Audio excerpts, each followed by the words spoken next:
cima de quê? Então, se você foi assolado, não resta nada. Você tem que construir de novo.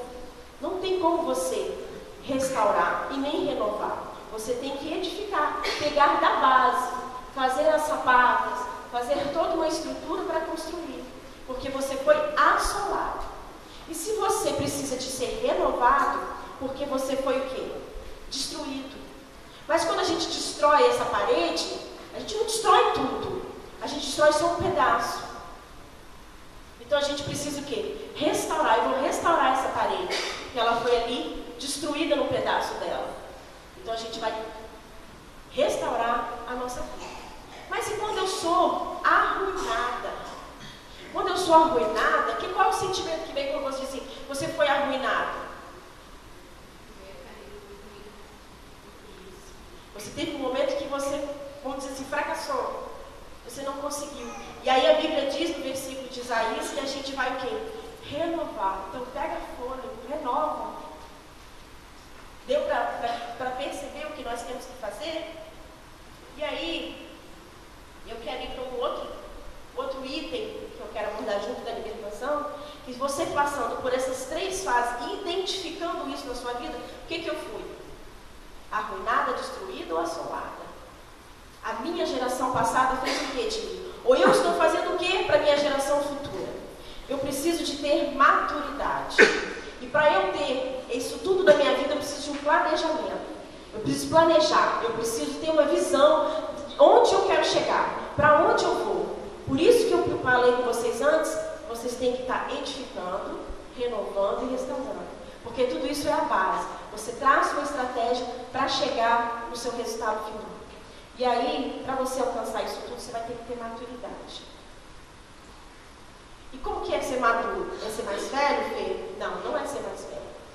Não é só isso que te dá o conceito de uma pessoa madura, de maturidade.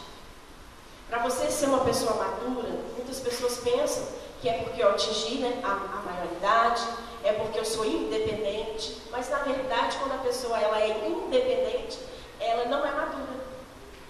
É justamente o contrário.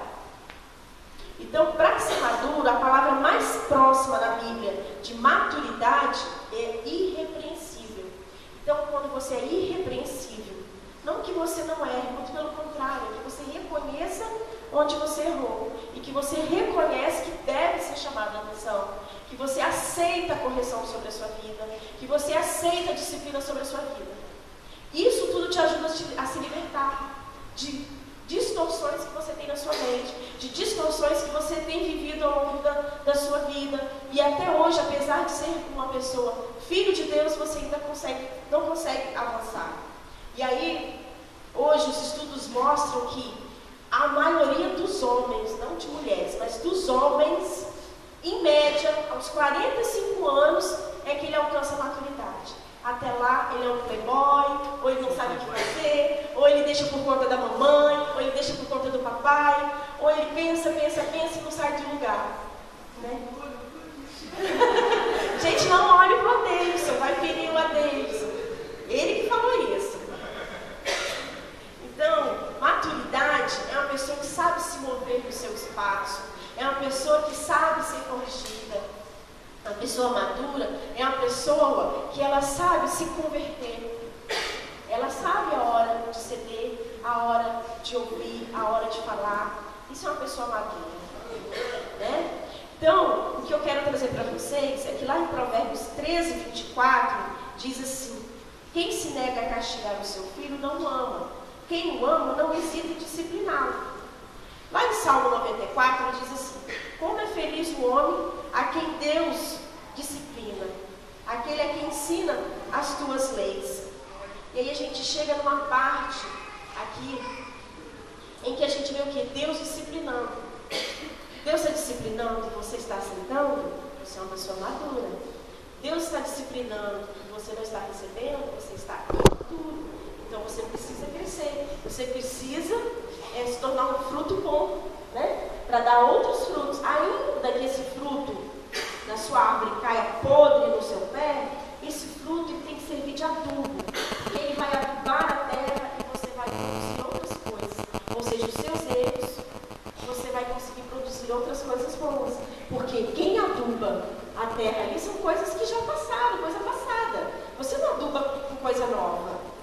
aduba com coisa velha, com coisa estragada, com coisa podre.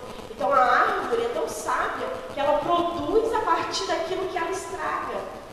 E a gente? O que a gente está fazendo?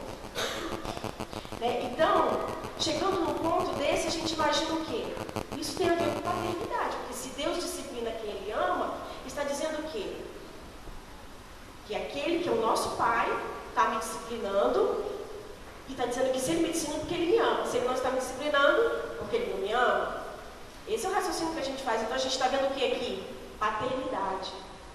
E por que eu falei que os homens têm um estudo desse? Eu não sei quem foi que inventou esse estudo, gente, que quis fazer esse estudo, mas foi, você pode olhar no teu Google lá que vai estar.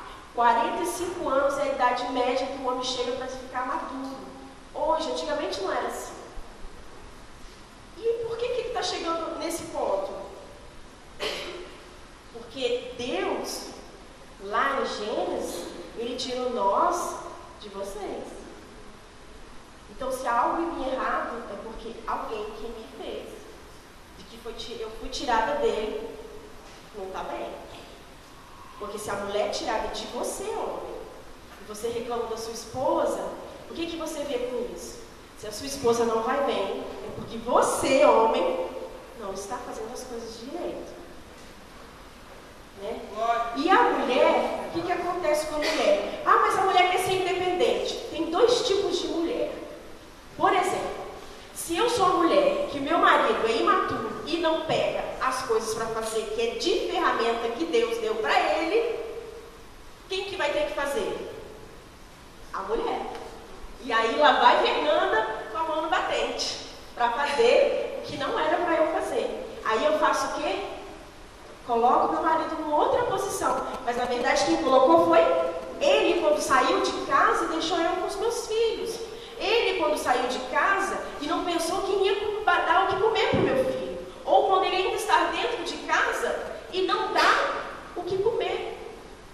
Senta e assiste televisão. Senta e fica travado.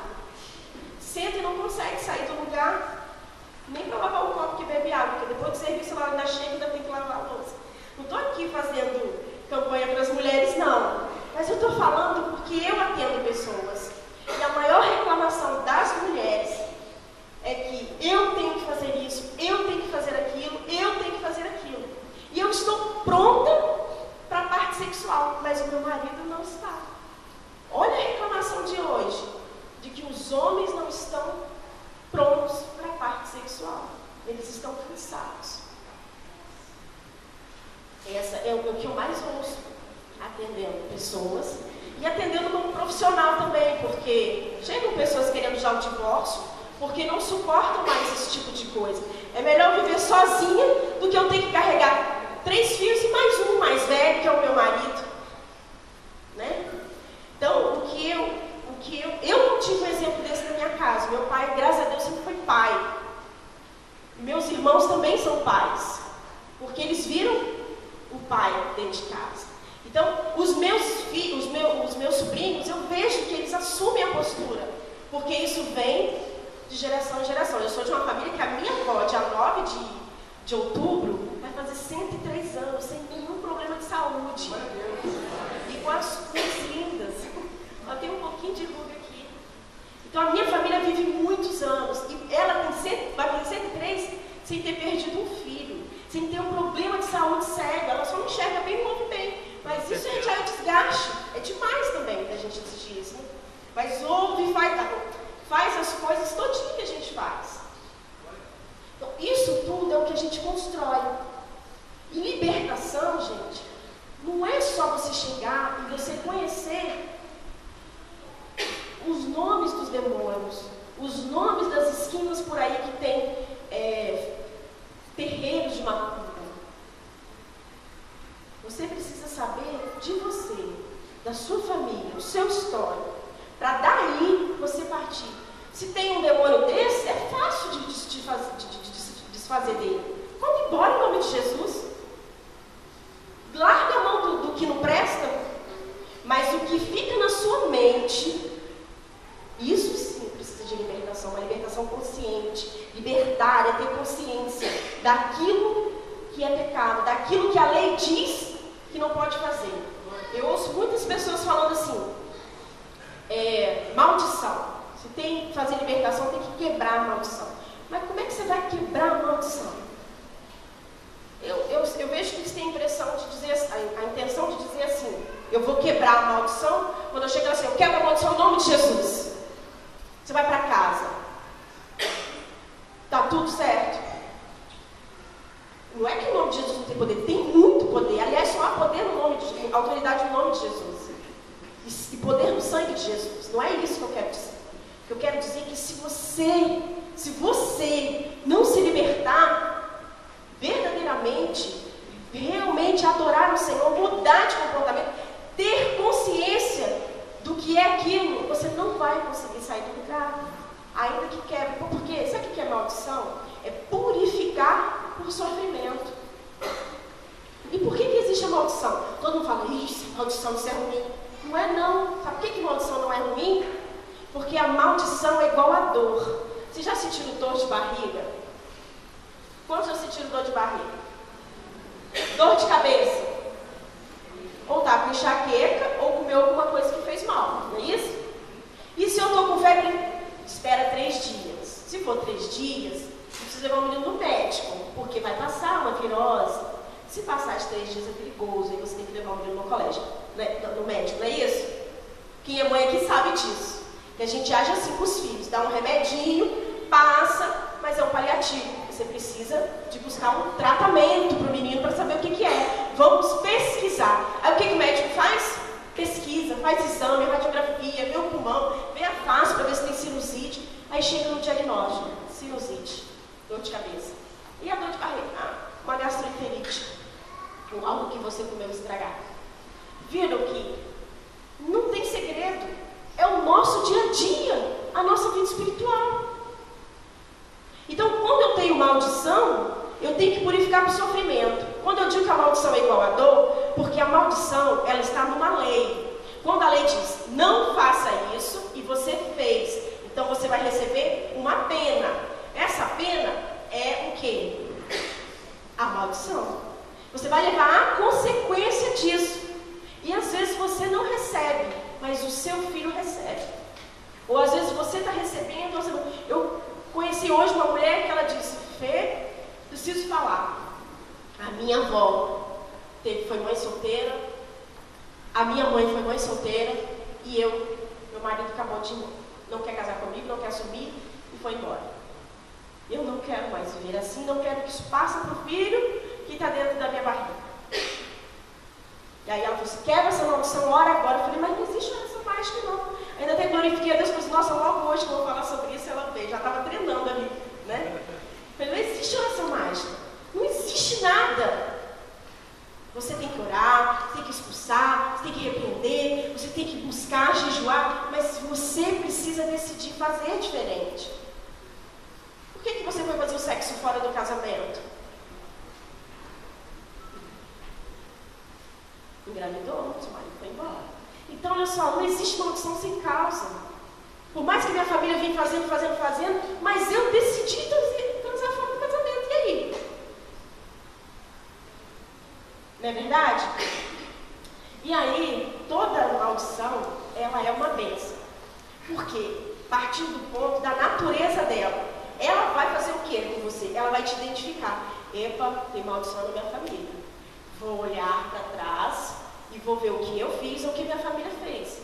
Vou mapear, ver o que está de errado, aonde que a gente está agindo, que ela está aparecendo. E aí eu fiz um teste com minha família. Quando meu filho completou 18 anos, ele queria logo trabalhar porque queria carro, queria não sei o quê, né? Tem 2 anos que isso aconteceu. E aí eu falei assim, Vitor, se eu estou certa, porque a Bíblia diz, e a Bíblia não mente, ela diz que alcançarão a minha descendência, tanto a bênção como a maldição. Aos 18 anos eu passei no concurso público. Logo depois eu abandonei porque recebia muito mal e eu tinha que escolher entre ele e uma outra coisa, e a outra coisa era a bênção da minha vida. Então eu falei para ele, aos 18 anos eu passei no concurso em primeiro lugar. E eu creio que você vai passar. Mas eu não estudei e não tem nada a ver com a minha área. Você faz isso para mim? Faz só um teste. E ele fez, e ele passou no concurso do Banco do Brasil. Está esperando ser chamado. Está trabalhando em outra área, mas está esperando ser chamado. Porque eu falei, Deus não mente, a Bíblia não mente. Então, da mesma forma, eu disse para ele, não transe, não ative a sua vida sexual aqui. Porque nesse período, eu engravidei. Certo? Então, nesse período aqui, você pode acontecer a mesma coisa. Esse período já passou. Né? Assim, esse período que ativar a vida sexual dele já passou, porque a minha época é a época do pai dele. Certo? Então, glória a Deus por isso. Porque senão teria acontecido a mesma coisa. E não é isso que eu quero para os meus filhos. Certo? Eu quero que eles tenham as pessoas que Deus mandar para eles no momento certo. Não que eu posso controlar isso, eu não posso, se ele decidir fazer, não é problema, não tem como eu mudar. Vai ser problema mesmo porque eu vou ter que estar junto, né? E é filho, a gente sofre. Mas eu não tenho como mudar disso. Né? Então, o que eu quero explicar para vocês é que tudo aquilo que a gente interage no dia a dia, que a gente vive, é isso, vai se transformar numa maldição. E as pessoas falam, não, eu quebro a maldição, depois eu restituo. Você já pensou? Como é que você vai restituir um homicídio na vida de uma pessoa? Imagina, você mata uma pessoa e você quebra a maldição disso. Quando, gente, você quebra a maldição disso? Como é que você vai chegar aqui? Eu estou te restituindo uma pessoa que eu te matei e estou devolvendo ela para você. Como? Você vai ser processado, condenado, você vai responder a sua pena, mas olha só, você, eu não devo mais nada a ninguém, estou livre. Claro, você é livre, você é nova criatura, você se converteu, você vai seguir. Mas e as consequências? Você vai ter dificuldade para seguir na vida, por conta de um erro. Foi assim com Salomão, foi assim com Davi, foi assim com Moisés, quando ele errou, Deus corrigiu. Mas eu creio que isso não nos faz perder a nossa salvação. Eu creio nisso. Eu creio que Deus é generoso, muito bondoso. Então, eu creio que há esperança para tudo. Mas lembre-se que quando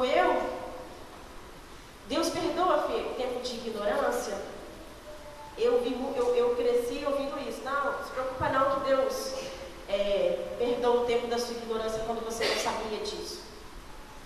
Deixa eu te perguntar, se uma criança que não tem noção de nada cair, ela se machuca? Ela tem consciência disso? Então, mesmo você sendo imaturo, mesmo você caminhando na palavra do Senhor, caminhando no Evangelho, você, se fizer coisas erradas, você não vai ser atingido? Então, não entra nessa não, de que, já que eu não sabia, não. Vai correr atrás para reverter isso, vai correr atrás para restituir, vai correr atrás para pedir perdão, se arrepender, mudar os seus caminhos, buscar veredas novas na sua vida. Lá em Deuteronômio, Deus deixa ali tanto a bênção como a maldição. E aí ele fala, escolhe, pois, a bênção. Então aquilo ali é uma aula de paternidade para nós. Aquilo ali é o amor de Deus fluindo, mas assim, no mais auge mesmo. Ele diz, tudo isso aqui, ele lista coisas ruins, e ele lista coisas boas que a gente pode receber. E ele ainda dá a dica, escolhe, pois, a bênção. Então que nós possamos refletir sobre isso e buscar outras coisas.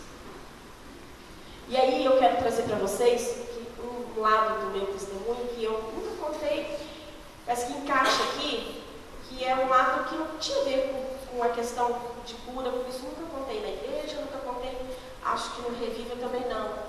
Mas eu, quando eu era adolescente, eu fui ao centro espírita, levado pelo meu pai e pela minha mãe, porque eu gostava de um cidadão, vamos botar assim, né? Um cidadão não muito correto, um cidadão que usava entorpecentes, drogas e coisas afins. E eu me apaixonei por esse cara, meu pai e minha mãe ficaram loucos. Meu pai trabalhava e mal conseguia se concentrar por conta de preocupação comigo. Eu fiquei rebelde, porque eu queria e meu pai e minha mãe não queriam. Então, meu pai e minha mãe levaram lá no centro espírita, lá em Santa Teresa. Olha, eu lembro até do pão com carne moída que eu comi naquele lugar. De tanto que marcou a minha vida. E aí lá eu tomei banho, tomei bafão de não sei quem, toma isso, toma aquilo. E lá abriu algo em mim, ativou algo em mim. E dali em diante eu fiquei assim, altamente espiritual. Mas altamente espiritual parti das trevas. Mas eu acreditava que era para Deus que eu estava servindo, entendeu? Eu achava que se baixasse alguma coisa em mim, então eu procurava que aquilo viesse em mim, que a entidade viesse. Eu ficava, o que eu tenho que fazer para a entidade vir? O que eu tenho que fazer para o demônio baixar em mim, para poder expulsar, para poder fazer não sei o quê, para caboclo não sei de que lá, jurema não sei das quantas. Então eu queria aquilo, porque eu achava que aquilo era ser espiritual. Mas eu era adolescente. E aí eu fiquei muito espiritual. E fui para poder me desenvolver, que é na Umbanda você desenvolve. E quando eu cheguei no centro, que eu já estava indo para ver, para sondar, e vi as pessoas realmente beberem, comerem, fazerem as coisas, não caírem, depois aquilo ali fica tudo normal. E eu queria aquilo ali porque aquilo ali era ser espiritual, era ser de Deus, era trabalhar, fazer as coisas. E aí quando eu cheguei nesse dia decidida a desenvolver, a mulher virou para mim e falou assim: você vai ser crente. Não dá. Você vai ser crente. Você tem uma marca e você não pode desenvolver. Aleluia! Glória a Deus por isso. E minha família já estava desesperada por isso. Mas glória a Deus que eu não desenvolvi. Mas eu sei também que mesmo assim o sangue de Jesus ia me resgatar, né? Mas glória a Deus que eu não desenvolvi. Hoje, eu fiquei um tempão sem falar com essa minha amiga. Eu a amo demais. Mas até hoje ela ainda é espírita. Mas eu oro pela vida dela. Mas glória a Deus que eu não fui por aquele caminho. E aí eu falei, como é quando eu cheguei cheia de vontade, quando eu descobri da graça, quando eu descobri do sangue de Jesus. Eu falei para Marielza, que era minha discipuladora da época, de cura. E Marielza me atendia, me aconselhava, ela dizia, Fê, libertação, veja bem, ela tinha essa expressão, veja bem, deixa eu te dizer. E ela é uma pessoa assim, bem direta, bem dura, ela dizia, tem que ser assim, libertação é consciência, libertação tem que deixar para trás aquilo e pegar coisas novas, e você vai mudar. E todo dia eu estava lá, para me atender, para me aconselhar, porque libertação é aconselhamento. Você será aconselhado, você será discipulado, você será acompanhado. No momento que vem a crise, que você vem a dor, busca alguém e desabafa. Bota para fora, mas não corre para o pecado, não corre para dar causa à sua maldição, para que ela venha nascer na sua vida. Então, eu larguei aquilo lá, vim para Jesus e eu me arrependi muito, porque eu já tinha tomado banho, já tinha tomado banho dos meus filhos, já tinha chamado meus irmãos, a minha mãe, para todo mundo fazer parte daquilo. Então, bate aquele arrependimento de você ter levado pessoas para caminhos errados. Né? E hoje, graças a Deus, eu estou aqui e eu glorifico a Deus por isso e falo para vocês. Muitas coisas que eu vejo pronta para acontecer, eu oro ao Senhor e fujo dela. Essa manhã, meu filho tinha aula na faculdade, ele disse assim, mãe, posso pegar o carro e posso ir? Eu disse, não, filho, não pode, porque eu disse para a mulher do seguro, quando eu fiz o seguro do carro, que você não dirigia para a faculdade. Mas ela não está vindo, ninguém vai vir, quem vai saber? Mas eu sei, Deus sabe, e o diabo também vai estar vendo. Gente, é coisa de nada. Mas eu coloquei no contrato lá de seguro. O menino só dirige em tais e tais ocasiões, tantas e tantas vezes, porque isso altera o valor do seguro. Mas para a faculdade ele não dirige. Então eu não podia deixar ele dirigir, porque eu estaria o quê? Quebrando o quê? Uma regra contratual. E quando eu quebro alguma coisa me quebra. E aí como é que eu ia chegar para vocês aqui e estar pregando sobre libertação? E olha a pequenininha coisa. Quando eu fui pagar a Xerox hoje à tarde, deu R$3,90, a menina botou R$2,90. Quando eu peguei aquilo, gente, a mente na mesma hora disse assim, deixa passar. Eu falei, aonde? R$1. Você quer que eu caia com R$1? Nem com R$1. Mas é sutil. Como o pastor Eldo costuma dizer, ninguém tropeça numa montanha. A gente tropeça em umas coisas pequenas mesmo. Então, o falar e o fazer é muito preocupante. Quando você estiver em casa e você estiver amaldiçoando seu filho, que ele não presta para nada, que ele não serve para nada, que ele não vai dar em nada, você está amaldiçoando seu filho. E a Bíblia diz: a ninguém amaldiçoei. E você está amaldiçoando. Então, amados, o que eu quero deixar para vocês é essa palavra de que é libertação verdadeiramente. Não é isso. E eu gostaria que vocês fizessem alguns desafios na vida de vocês. Vou fazer como a gente faz no programa de cura. Vou deixar tarefas para vocês nessa pregação. Qual que é a tarefa? Fazer um inventário da sua vida. Faz um inventário, sabe o que é um inventário? Escrever a história da sua vida. Ver tudo, desde lá da infância, adolescência, vida adulta, de casada, de mãe, de avó. Faz um inventário, levanta tudo, sua história toda. Daí depois você identifica os pontos, como pai, como marido, como filho, como vizinho, como líder de igreja, ou como mãe, como filha, como irmã, como tia, como avó. Identifica os seus pontos, se autoavalia. Depois você faz o quê? Traça estratégias. Planejamento estratégico é a palavra de ordem que está rodando no mercado aí. Planejamento estratégico não serve só para administrar empresas, mas serve também para administrar as nossas próprias vidas. Tem que planejar, tem que ter visão de onde você quer chegar, em que caminho você quer chegar. Nós estamos vivendo um tempo novo. Essa igreja, ela está num tempo novo. Está florescendo as coisas. A unção está sobre nós. Tenho visto coisas maravilhosas acontecer. Domingo no Reviva, eu chorei, fui para um canto e chorei, porque verdadeiramente eu me emocionei. Quando eu vi a igreja unida, e alegria, estou chorando de alegria, porque eu vi pessoas ali, tanta gente naquele lugar, quantas brigas, quantas coisas aconteceram para a gente desistir. E a gente chegou até aqui. Foram muitas batalhas.